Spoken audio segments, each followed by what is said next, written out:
শ্ৰীমদ ভাগবত দশম স্কন্ধ ব্ৰহ্মাই গোপবালক গৰু ডামুৰি আদি চুৰি কৰি নি লুকাই ৰাখে। ব্ৰহ্মাই গোপবালক গৰু ডামুৰি আদি চুৰি কৰি লুকাই ৰাখে। ছবি অনন্তৰে ব্ৰহ্মাবাহী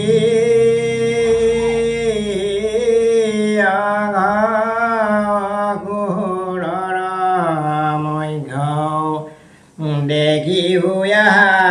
পৰম বিস্মিত বালক কৃষ্ণ আৰু মহিমা দেখিব বুলি সেই বেলা মিলিলত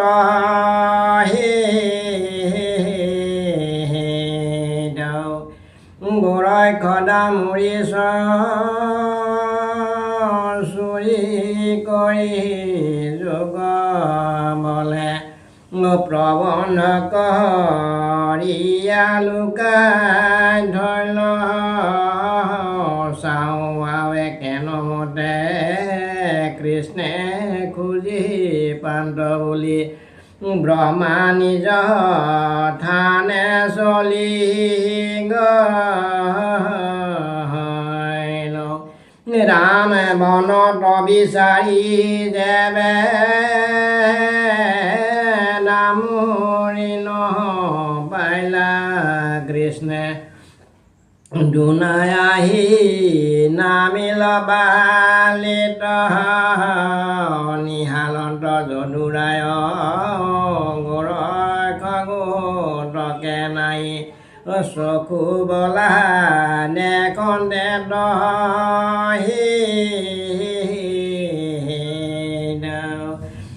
পুনৰপি বহিবনে